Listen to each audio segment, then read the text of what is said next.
Voilà pourquoi nous devons prendre au sérieux l'engagement que nous avons pris envers le Seigneur. Parce que le Seigneur ne veut pas un pied dedans et un pied dehors. Nous devons laisser le Seigneur briser notre ego afin que lui seul soit glorifié en nous. Dans Nombre chapitre 30, verset 3, il est écrit: « Lorsqu'un homme fait un vœu à l'Éternel ou un serment en se liant par un engagement, il ne violera pas sa parole. Il agira conformément à tout ce qui est sorti de sa bouche. » Ah, c'est clair. Lorsqu'on fait un vœu à l'Éternel, on doit respecter ce vœu-là. On doit agir conformément au vœu qu'on a fait devant le Seigneur. C'est très important. Si on ne respecte pas cela, on risque de subir les conséquences. Donc, nous devons faire attention avant de faire un vœu, une promesse. Nous devons faire très attention. Parce que, voilà, si nous n'honorons pas nos vœux, ce serait compliqué. C'est pareil aussi dans le domaine du mariage, à la mairie.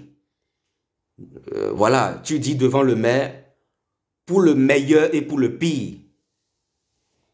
Mais quand les épreuves arrivent, tu veux divorcer. Vous voyez? En faisant cela, nous jouons avec le Seigneur. Nous nous moquons du Seigneur. C'est une moquerie envers le Seigneur.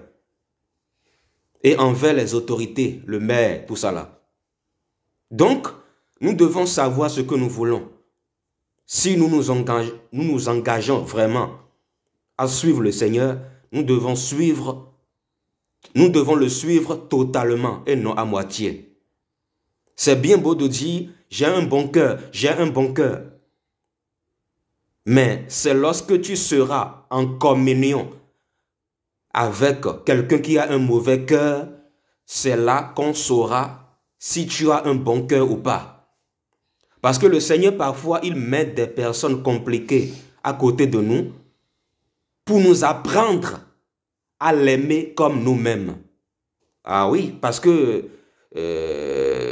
voilà, si tu n'es pas à côté des personnes qui ont un caractère compliqué, comment vas-tu apprendre à obéir le commandement de Jésus qui dit: aime Dieu de tout ton cœur, de toute ton âme, de toute ta pensée, et aime ton prochain comme toi-même. Pour pouvoir aimer ton prochain comme toi-même, tu dois être à côté de quelqu'un ou à côté des personnes qui ont des caractères très compliqués. Ah oui. Et c'est là qu'on verra si tu as vraiment le fruit de l'esprit ou pas. Parce que le fruit de l'esprit se manifeste dans le feu. C'est-à-dire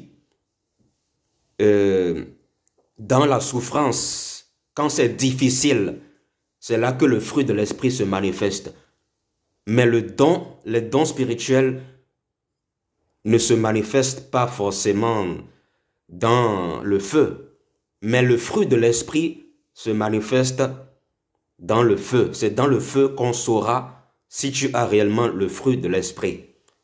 Ce n'est pas quand tout va bien. Parce que le fruit de l'esprit se manifeste au niveau de l'âme. Et le Seigneur veut forger en nous son caractère, c'est-à-dire le caractère de Christ au niveau de notre âme. Parce que notre âme, c'est nous-mêmes. Donc, nous devons prendre conscience que nous devons comprendre que ce n'est pas à cause des situations difficiles que nous devons dire oui, mais. Nous ne devons pas ajouter de mais. Quand le Seigneur te dit va à gauche, il ne faut pas dire je vais aller à gauche, mais non, il n'y a pas de mais là. Quand tu ajoutes le mais là, ça veut dire que tu n'es pas d'accord avec ce que le Seigneur te demande de faire. Ça veut dire que tu ne veux pas obéir au Seigneur, mais tu veux faire les choses à ta façon et tu veux associer le Seigneur à ça. Ça, c'est dangereux. Donc, frères et sœurs, c'était juste pour nous exhorter, voilà, à vraiment nous consacrer au Seigneur dans l'obéissance à sa parole, dans les bons et dans les mauvais moments. Alléluia. Que le Seigneur nous bénisse et nous fortifie. Seigneur, merci pour ta parole, Éternel Tout-Puissant. Seigneur, je prie que cette parole soit ancrée dans nos cœurs, Éternel Roi des Rois. Seigneur, aide-nous à mettre en pratique cette parole, parce que sans ton aide, nous ne pouvons jamais mettre en pratique ta parole. Seigneur, aide-nous, Seigneur. Ô Jésus, Roi des Rois, je t'en supplie. Seigneur, aide chacun de nous, parce que ce n'est pas facile. Seigneur Père éternel, surtout en cette fin des temps, le diable oppresse beaucoup de gens. Le diable oppresse ton peuple. Seigneur, mais en toi nous avons la victoire. En toi nous avons la victoire. Éternel Roi des Rois, Seigneur, aide-nous à mettre en pratique cette parole. Seigneur, que notre oui soit oui. Que notre oui soit oui. Parce que tu as dit, ce qu'on y ajoute vient du diable. Seigneur Jésus-Christ, nous ne voulons pas jouer avec toi. Nous ne voulons pas tourner autour du pot, mais nous voulons t'obéir comme les petits enfants. Nous voulons être humbles, surtout dans les situations difficiles. Seigneur Jésus, aide-nous, Seigneur, parce que le jour de l'enlèvement, nous voulons que tu nous trouves prêts pour toi, afin que nous soyons enlevés de la terre et que nous allons au ciel avec toi, Seigneur Jésus. Au nom puissant de Jésus, j'ai ainsi prié. Amen. Alléluia.